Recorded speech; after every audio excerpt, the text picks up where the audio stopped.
কলিযুগের পতন তো সেদিন থেকে শুরু হয়েছে, যেদিন থেকে আমরা দেখতে পাচ্ছি বই ফুটপাতে বিক্রি হয় আর জুতো এসি ঘরে বিক্রি হয়। যে শ্রীমদ ভাগবত পড়ে মানুষে চৈতন্য অর্জন করে, যে চৈতন্য চরিতামৃত পড়ে মানুষে জ্ঞান অর্জন করে, সেইটা কলকাতায় রাস্তার উপরে প্লাস্টিক পেতে বিক্রি হচ্ছে বই। আর যে জুতো মানুষে পায়ে পড়ে ওইটা ঠান্ডা এসি ঘরের মধ্যে গিয়ে বিক্রি হচ্ছে। হ্যাঁ, যে দেশে, যে রাজ্যে, যে সমাজে সম্মান যাকে দেওয়ার কথা তাকে না দিয়ে যদি অন্য কাউকে দেয়া হয়, সেই সমাজের পতন কিন্তু অবশ্যই হবে। একটা পরিষ্কার কাঁচের বোতলের মধ্যে হাফ বোতল জল নেন, হাফ বোতল জল নিয়ে একটু নোংরা মাটি নিয়ে ওই বোতলটার মধ্যে দিয়ে বোতলের মুখটাকে ভালো করে আটকে এরপর নাড়া দেন। নাড়া দেওয়ার পরে ওই বোতলটাকে গঙ্গায় নিয়ে গিয়ে ডোবান, বোতলের মধ্যে ময়লা কি দূরে যায়? ভালো দামি জল কিনে এক ট্যাঙ্কি জল নিয়ে তার মধ্যে বোতলটাকে ডোবান, বোতলের ময়লা কি দূরে যায়? মনের মধ্যে পাপ রেখে, মনের মধ্যে মলিনতা রেখে নিজেকে যদি হাজারবার গঙ্গাতে ডোবানো হয়, কোনোদিন লাভ হয় না। মলিনতাটা মনেই থেকে যায়, কারণ ছিপিত গন্ধ আছে। সবার আগে মনটাকে পবিত্র করতে হয়। অন্তর যদি পরিশুদ্ধ না হয়, হাজারবার শেরপুরের মন্দিরে গিয়ে মাথা ঠুকলেও, হাজারটা মালসা দিয়ে দিলেও কোনো কাজের কাজ হয় না, সব নষ্ট হয়ে যায়। এই জন্য অন্তর শুদ্ধির আগে দরকার। অন্তর শুদ্ধি করতে গেলে আগে আহার শুদ্ধির প্রয়োজন। পেঁয়াজিও খাবেন, হরিনামও শুনবেন, কি করে চলবে? হ্যাঁ, ডিম ভাজাও খাবেন, কীর্তনও শুনবেন, কি করে হবে? যে কদিন গ্রামে হরিনাম হবে, যে কদিন শেরপুর বাজারে কীর্তন হবে, সেই কদিন যদি শেরপুরের মানুষ, প্রত্যেকটি গ্রামবাসী, প্রত্যেকটি লোক নিরামিষ সেবা করে, তবেই হরিনামের কৃপা পাবে, না হলে পাবে না। যারা বাড়িতে আত্মীয় স্বজন এসছে বোঝাতে পারেন না যে দুটো তিনটে দিনের তো ব্যাপার, দাঁড়িয়ে যান। এই তো আজকে রাস হলেই কালকে নগর সংকীর্তন হয়ে শেষ। আত্মীয়দেরকে বলুন যে 3টে দিন দাঁড়িয়ে যা, তারপরে একবারে সবাইকে হাত ধরে নিয়ে গিয়ে মুরগির ঘরে নিয়ে গিয়ে ঢুকিয়ে দেবো, ধরবি আর খাবি। 3টে দিন দাঁড়িয়ে যা, হরিনামটা মিটে যাক। তাহলে যেই যুগে, যেই সমাজ ব্যবস্থায় বই বিক্রি হয় ফুটপাতে, জুতো বিক্রি হয় এসি ঘরে, সেই সমাজ ব্যবস্থার উন্নতি সম্ভব নয়, প্রথম কারণ। 2, যে গোয়ালা দুধ বিক্রি করে, সে প্রত্যেক দিন সকাল হলে দুধের কেটলিটা নিয়ে মানুষের বাড়ি বাড়ি চলে যায় দুধ বিক্রি করবার জন্যে। আর যেই দোকানদারটা মদ বিক্রি করে, সে কোনোদিন কারো বাড়িতে যায় না, মানুষ অন্ধকারে খুঁজে তার দোকানে চলে যায়, কোথায় দোকানটা আছে। যেইটা খেলে মানুষের উপকার হয়, যেটাতে মানুষের কল্যাণ হয়, মানুষ সেইটাকে খোঁজার জন্য যায় না। যেটাতে মানুষের ক্ষতি হয়, মানুষের সেইটাকে খোঁজার জন্য ছুটে যায়। মনে রাখবেন, পৃথিবীতে মনুষ্য জন্ম পেয়ে যা কিছু করলেন, যা কিছু করবেন, ভেবে করবেন, যাওয়ার আগে হিসাব দিয়ে কিন্তু যেতে হবে। হিসাবটা দিয়ে যেতে হবে। মানুষ যখন মন্দিরে গিয়ে ভগবানকে প্রণাম করে, মানুষ মনে মনে চিন্তা করে, ভগবান আমার প্রণামটা দেখতে পাচ্ছে। কি বিশ্বাস আছে তো? দেখতে পাচ্ছে বলেই তো করছি, না কেন করবো? মানুষ যখন মন্দিরে গিয়ে ভগবানকে প্রণাম করে, মানুষ তখন মনে মনে ভাবে ভগবান আমার প্রণামটা দেখতে পাচ্ছে। আচ্ছা, মানুষ যখন মন্দির থেকে বেরিয়ে গিয়ে লোকের ভালো চটিটা পরে পালিয়ে যায়, চুরি করে পালিয়ে যায়, কি করে ভুলে যায় ভগবান আমার চুরিটাও দেখতে পাচ্ছে?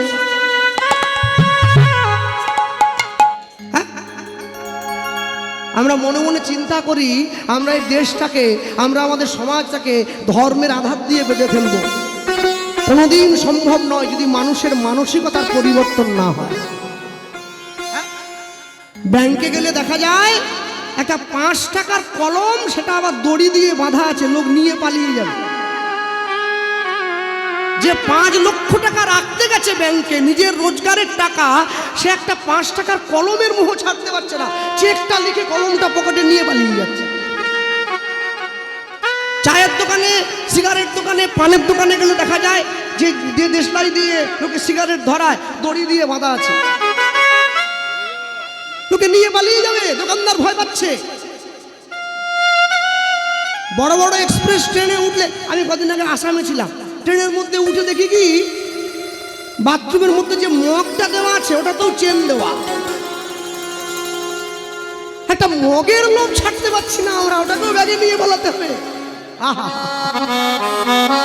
যে লোকটা 10,000 টাকা টিকিট কেটে ট্রেনে উঠেছে, আপ ডাউন 5-5, সে একটা স্টিল না লোহাই বলি, স্টিল বলছি কেন, একটা লোহার মগের লোভ সামাল দিতে পারছে না, ওটা পর্যন্ত চেন দিয়ে বেঁধে রাখা, লোক খুলে নিয়ে ব্যাগে করে পালিয়ে যাবে। আমরা মনে মনে ভাবছি, না এ তো ছোট কথা বললাম, ভগবানের মন্দিরের দরজা ভেঙে ভগবানের গলার থেকে সোনার হার পর্যন্ত খুলে নিয়ে পালিয়ে যাচ্ছে। মন্দির পাহারা দেওয়ার জন্য ক্যামেরা দিতে হয়েছে, ভগবানের চোখে কাজ হচ্ছে না ক্যামেরা। তারপরেও আমরা মনে মনে চিন্তা করি আমাদের উন্নতি হবে। এরপরেও বৈষ্ণব মহাজন কলিযুগকে প্রণাম করছেন, প্রণমঃ কলিযুগ সর্বযুগ সার। এত চুরিহারির পরেও সর্বযুগ সার কেন? হরিনাম সংকীর্তন যাহাতে প্রচার, শুধুমাত্র হরিনাম প্রচারের জন্য, শুধুমাত্র হরিনামের জন্য কলিযুগকে প্রণাম করা হচ্ছে। আস্তে এই যে মায়েরা বসে আছেন সামনের দিকে, এইদিকে মনে রাখবেন, সারা জীবন ধরে রান্না করছেন বাড়ির লোকেদের জন্যে, স্বামী স্ত্রী দেওর ননদ ভাসুর শ্বশুর সারা জীবন রান্না করলেন।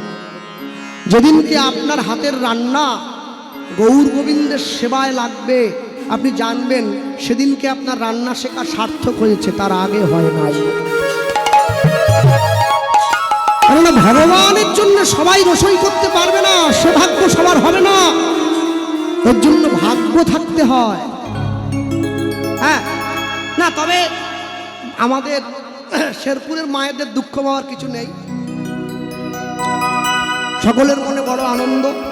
কালকে থেকে আনন্দটা বেড়েছে, আজকে গতকাল থেকে। হ্যাঁ হ্যাঁ একদম না, আর আমি বলবো না। প্যাকেটে থাকা কাপড়ও 1500, প্যাকেট থেকে বের করা কাপড় 1700। আরে বোঝার তারা বুঝে নেন, খুব আনন্দ হচ্ছে, সকলের মনে খুব হাসি, একবারে মনটা জুড়িয়ে গেছে। যাক, ছেড়ে দেন সে কথা। জগতে খারাপ পথে নিয়ে যাওয়ার জন্য অনেক মানুষ আছে, ভালো পথে নিয়ে আসার জন্য মানুষের বড় অভাব। কেউ যদি সন্ধেবেলায় তাসের আড্ডায় বসে শ্রীমদ্ ভাগবত পড়ে, লোকে বলবে ও তাসই খেলতে গেছে।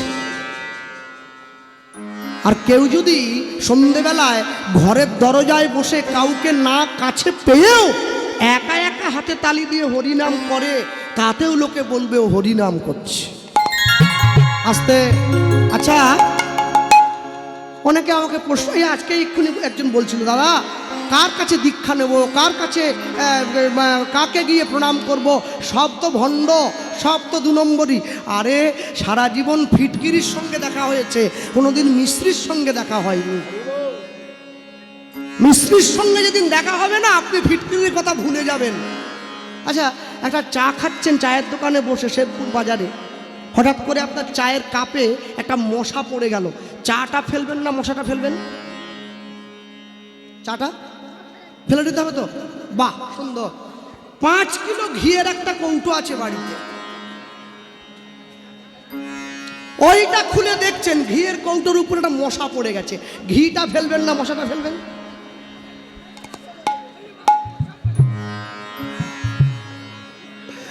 এটা হয়, এটা হয়। সাধুগুরু বৈষ্ণবের দোষ ত্রুটিটা না ওই ঘিয়ের পাত্রে মশার মতো, মশাটা ফেলে দিতে হয়, ঘিটা নিয়ে নিতে হয়। আর আমাদের দোষটা ভগবান দেখেন ওই চায়ের কাপে মশার মতো, পুরো কাপটাই বাদ দিয়ে দেন। সবজির দোকানে 1 কিলো আলু ওজন করতে গিয়ে যদি কখনো দেখেন যেদিকটা দাঁড়িপাল্লাটা ধরা হয়েছে ওর একদিকে 1 কিলো আলু তুলে দেওয়া হয়েছে আর আরেক দিকে 1 কিলো ওজনের বাটখারাটা তুলে দেওয়া হয়েছে, আপনি লক্ষ্য করছেন ওই বাটখারার উপর একটা মাছি গিয়ে বসেছে, আপনি একবারও বলবেন কি ওই মাছির জন্য ওজনটা বেড়ে যাচ্ছে? যায় আসে না, 1টা কেন 10টা বসুক না।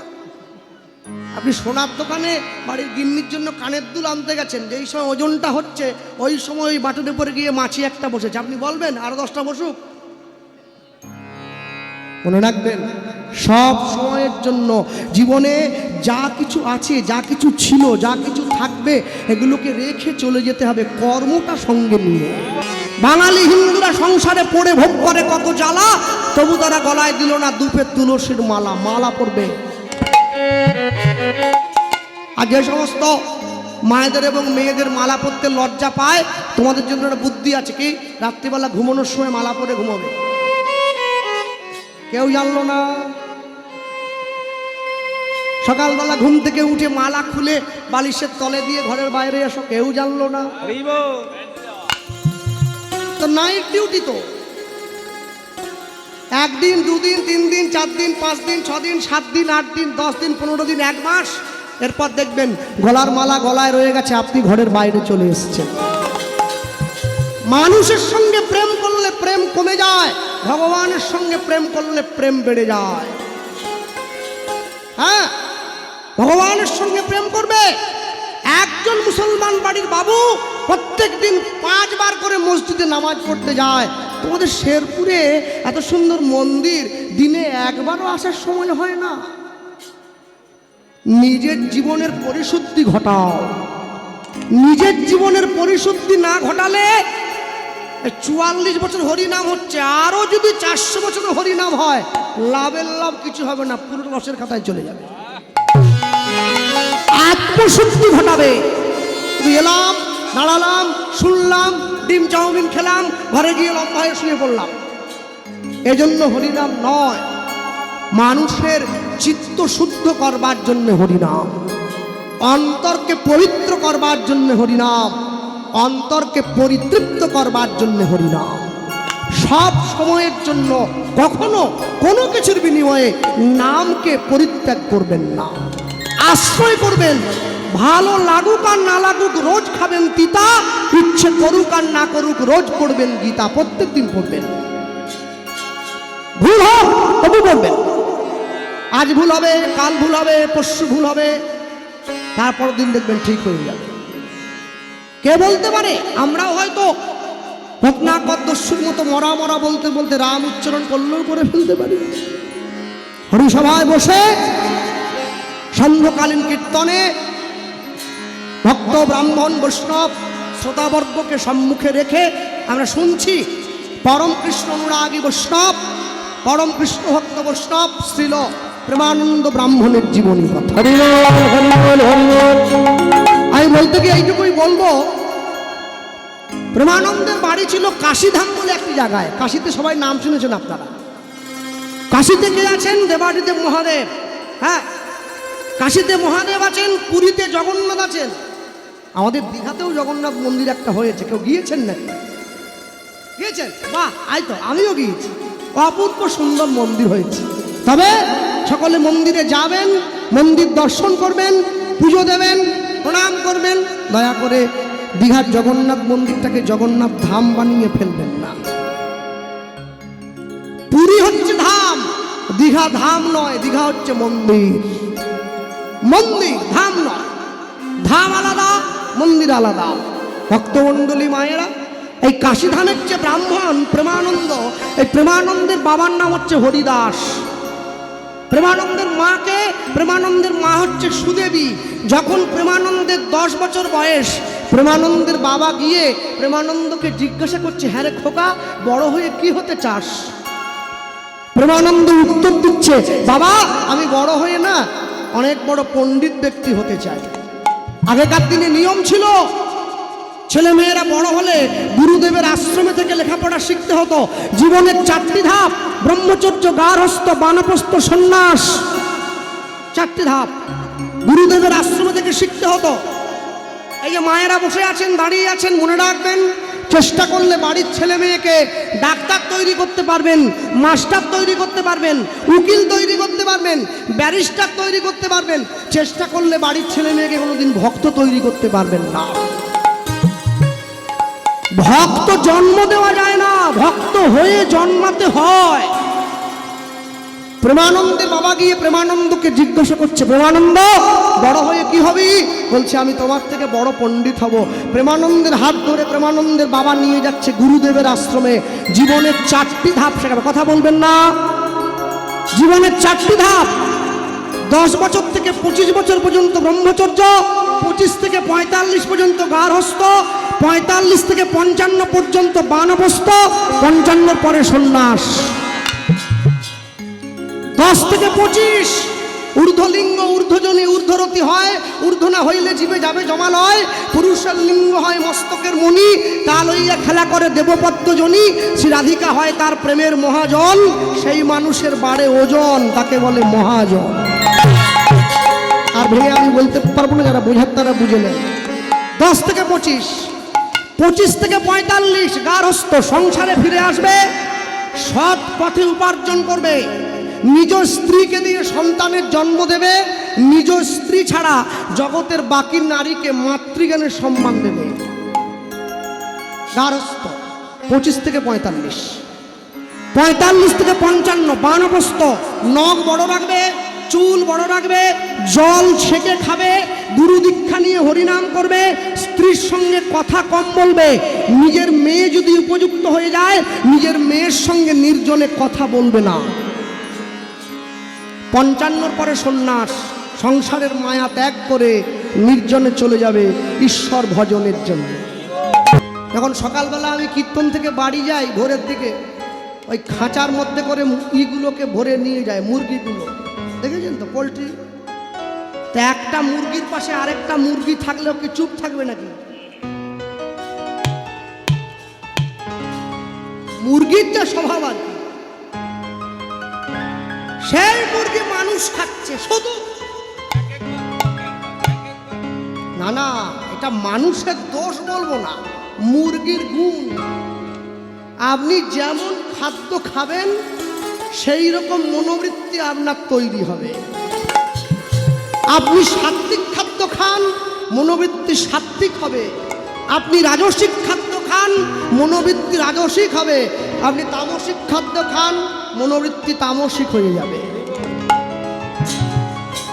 মনকে তৈরি করা এত 4টিখানি কথা নয়। মনকে তৈরি করতে গেলে অনেক কষ্ট করতে হয়। এই যে মায়েরা বসে আছে সকলে, প্রত্যেক দিন সকালবেলা করে 8টার সময় রান্না বসাতে হয়। কেন? স্বামী অফিস যাবে, ছেলে কলেজ যাবে, মেয়ে ডিউটিতে যাবে। যে সময় রান্না করেন মায়েরা, ভাবটা দেখেছেন কি? ভিডিও করে রাখবেন। আবার মুখে বলে, একা একাই বলে, সংসার তো নয়, যেন কারাগার। আপনি যত, আপনার মনের যত রাগ, কাকে দেখাচ্ছেন? খুন্তিটা। এই যে অসন্তুষ্ট মন নিয়ে রান্না করলেন, এই রান্না যতজন খাবে সবার মন অশান্তিতে ভরে উঠবে। রান্না করবার সময় নাম করবেন, পরিবেশন করবার সময় নাম করবেন, নাম গাইতে গাইতে পরিবেশন করবেন। এতে অন্তর কৃষ্ণ নামময় হয়ে উঠবে। চাপা ফুলটা কাপড়ের আঁচলে বেঁধে রেখে কিছুক্ষণ বেঁধে রাখার পর যদি ফুলটা ফেলে দেন, তখনও গন্ধটা রয়ে যায়, যায় না? তখনও যায়।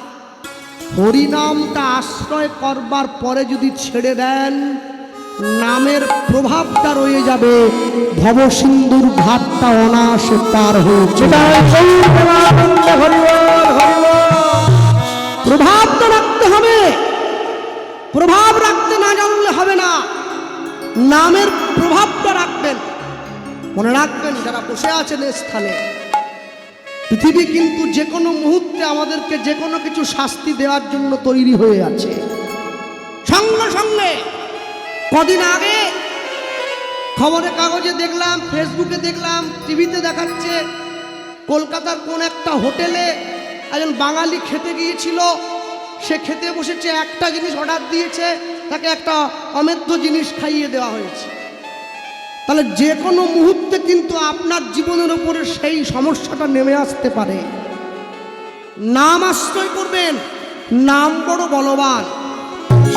প্রেমানন্দের গুরুকে, প্রেমানন্দের গুরু ওই কাশীধামের রামানন্দ স্বামী। প্রেমানন্দ গিয়ে রামানন্দ স্বামীকে প্রণাম করছে, গুরুদেব আমি এসেছি তো। হ্যাঁ, প্রেমানন্দ গুরুদেবকে প্রণাম করে উঠে দাঁড়িয়েছে। যখনই গুরুদেবকে প্রণাম করে উঠে দাঁড়িয়েছে, গুরুদেব প্রেমানন্দকে জিজ্ঞাসা করছে, হ্যাঁ রে প্রেমানন্দ, তুই যে আমার সামনে দাঁড়িয়ে এত ভালো ভালো কথাগুলো বললি, এত ভালো ভালো কথাগুলো তোকে কে শিখিয়েছে বাবা? সত্যি করে বল। প্রেমানন্দ বলছে, গুরুদেব কেউ আমাকে শিখিয়ে দেয়নি, আমি নিজের ইচ্ছে থেকে আপনাকে বললাম।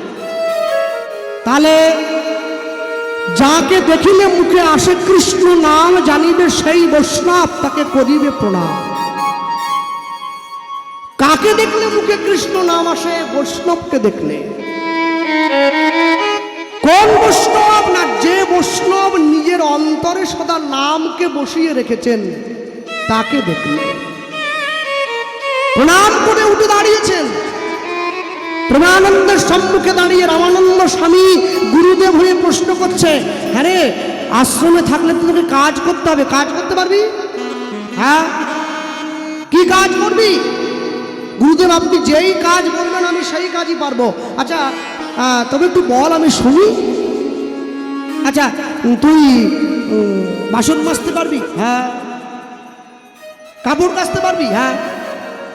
ঘর মুছতে পারবি? হ্যাঁ। গুরুদেব প্রেমানন্দের হাতে নিজের ভিক্ষার থলিটা ধরিয়ে দিয়ে বলছে, ভিক্ষা করতে পারবি? যখন এই ভিক্ষার থলিটা হাতে ধরিয়ে দিয়েছে, রামানন্দ স্বামী ভিক্ষার থলিটা প্রেমানন্দের হাতে দেওয়া মাত্র প্রেমানন্দ বলছে, গুরুদেব ভিক্ষা আমি করতে পারবো না। তুই যে বললি আমি সব কাজ পারি, না না, সব কাজ পারি মানে কি আপনি আমাকে দিয়ে ভিক্ষা করাবেন? আমি গরিব হতে পারি, আমার বাবা গরিব, কিন্তু আমার বাবা গরিব মানে এই নয় যে আমার বাবা আমাকে দিয়ে ভিক্ষা করায়। গুরুদেব এইটা আমি পারবো না। গুরুদেব বলছেন তুই পারবি না বলেই তোকে ভিক্ষা করতে বলছি, না পারলে বলতাম না। হ্যাঁ, মনে রাখবেন, মানুষকে জীবনে দুবার ভিক্ষা করতে হয়। একবার মেয়ের বিয়ের সময়, আরেকবার পিতামাতা শ্রাদ্ধের সময়। আরেকবার ভিক্ষা করতে কখন? যখন গ্রামে হরিনাম সংকীর্তন হয় তখন ভিক্ষা করতে হয়। তিনবার। প্রেমানন্দের হাতে ভিক্ষার ঝুলিটা তুলে দিয়েছেন গুরুদেব, যা ভিক্ষা করে নিয়ে আয়। প্রেমানন্দ ভিক্ষার ঝুলিটা কাঁধে নিয়ে ভিক্ষা করতে বেরিয়ে যাচ্ছে। রাস্তার মাঝে যাকে দেখতে পাচ্ছে তাকে সব গুরুদেব পিছন থেকে ডাক দিলেন, দাঁড়িয়ে পড়েছে। মনে রাখ, প্রত্যেক দিন 21টা বাড়িতে যাবি, প্রত্যেকটা বাড়ির থেকে এক মুঠো করে ভিক্ষা নিবি, একটু বেশিও নয় একটু কমও নয়। 21টা বাড়ির থেকে 21 মুঠো ভিক্ষা এনে তুই আমার হাতে দিবি, আমি রান্না করে ভগবানকে সেবা দেব, আমরা গুরু শিষ্য মিলে প্রসাদ পাবো। প্রেমানন্দ ভিক্ষার ঝুলিটা হাতে নিয়ে গ্রামের মানুষের দরজায় ভিক্ষা করতে বেরিয়ে পড়েছে। হ্যাঁ, গুরুদেব ভিক্ষা শিখিয়ে দিয়েছে তো, ভিক্ষার ঝুলিটা কাঁধে নিয়ে ভিক্ষা করছে। প্রেমানন্দ ভিক্ষা করে গুরুদেবের আশ্রমে নিয়ে যায়।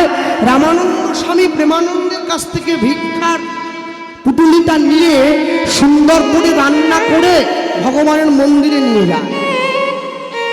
কিন্তু এর মাঝে একটা ব্যাপার আছে। ব্যাপারটা কি? রামানন্দ স্বামী প্রত্যেকদিন মন্দিরে ভোগের থালাটা ঢুকিয়ে দিয়ে দরজাটা বাইরে থেকে বন্ধ করে দিয়ে যখন আচমনটা সেরে নেয়, এবার যখন 3টে তালি দিয়ে মন্দিরের দরজাটা খোলে, তখন দেখতে পায় থালায় অর্ধেকটা অন্ন নেই, বাটিতে অর্ধেকটা ব্যঞ্জন নেই, গ্লাসে অর্ধেকটা জল নেই। ভগবান প্রত্যেকদিন নিজে হাতে সেবা করে যায়। এই সেবাটাকে বলা হয় প্রত্যক্ষ সেবা। আর যে সেবা প্রত্যেকদিন আপনারা বাড়িতে দেন, এই সেবাটাকে বলা হয় পরোক্ষ সেবা। আস্তে যারা বাড়িতে মন্দির তৈরি করেছেন, নিতাই গৌড়ের মন্দির, রাধা গোবিন্দের মন্দির, আমি বলুন তো, যে মন্দিরটা আপনারা তৈরি করলেন সেই মন্দিরের দাম বেশি, না যে মন্দির ভগবান আমাদেরকে দিয়ে পাঠিয়েছে সেটার দাম বেশি? এটা কেন? যা আছে ব্রহ্মাণ্ডে তাই দেহভাণ্ডে। বেশ, যে মন্দির আপনারা তৈরি করলেন সেই মন্দিরে আরতি হলো, ধূপ জ্বলল, ধুনো জ্বলল, প্রদীপ জ্বলল, কর্পূর জ্বলল। যে মন্দির মানুষ তৈরি করলো সেখানে ধূপ জ্বালালো, যে মন্দির ভগবান দিয়ে পাঠালো এখানে বান্ডিল বান্ডিল বিড়ি জ্বালালো। যে মন্দিরে কাঠের ঠাকুর বসে রইল সেই মন্দিরে ভোগ দিল আলু ভাজা, উচ্ছা ভাজা আর বড়ি ভাজা, প্রেমানন্দে ভোজন করে নদীয়ার রাজা, ভজপতিত উদ্ধারণ শ্রী গৌর। যে মন্দিরে কাঠের ঠাকুর বসে রইল সে মন্দিরে আলু ভাজা, উচ্ছা ভাজা দিয়ে ভোগ দিল, আর যে হৃদয় মন্দিরে সাক্ষাৎ ভগবান বসে রইল এখানে কেজি কেজি মুরগির মাংস ঢুকিয়ে গেল।